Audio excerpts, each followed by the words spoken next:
ఒకరోజు పార్కులో ఒక మహిళ ప్లే గ్రౌండ్ దగ్గర ఉన్న ఒక బెంచ్ పై ఒక వ్యక్తి పక్కన కూర్చుంది. అక్కడ నా కొడుకు ఎర్రటి స్వెటర్ లో స్లైడ్ పై నుంచి జారుతున్నాడని చెప్పింది చూపిస్తూ. తెల్లని దుస్తులు ధరించి సైకిల్ పై ఉన్నది నా కూతురు అని చెప్పాడు. ఆపై తన గడియారాన్ని చూస్తూ తన కుమార్తెని పిలిచాడు. మెలిసా మెలిసా అని. కేవలం 5 నిమిషాలు నాన్న అని వేడుకుంది. దయచేసి కేవలం 5 నిమిషాలే అని ఆ వ్యక్తి తల ఊపాడు. మెలిసా ఆనందంతో సైకిల్ తొక్కుతూ వెళ్లిపోయింది. మరో 5 నిమిషాల తర్వాత నాన్న మళ్ళీ పిలిచాడు.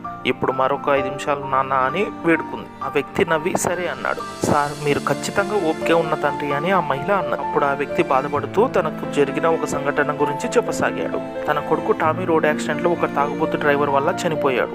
టామీతో నేను ఎక్కువసేపు గడపలేకపోయాను. అది గుర్తుకొచ్చినప్పుడల్లా నేను చాలా బాధపడతాను. అందుకే ఆ తప్పు నా కూతురు విషయంలో జరగకుండా చూసుకుంటాను. నిజానికి తను 5 నిమిషాలు టైం అడుగుతుంది, కానీ తన ఆట చూడటానికి నాకు ఇంకో 5 నిమిషాల సమయం దొరుకుతుందని నవ్వుతూ సమాధానం చెప్పాడు. ఫ్రెండ్స్, మీకు కూడా ఎవరితో ఎక్కువసేపు టైం గడపాలనిపిస్తుందో కామెంట్ చేయండి.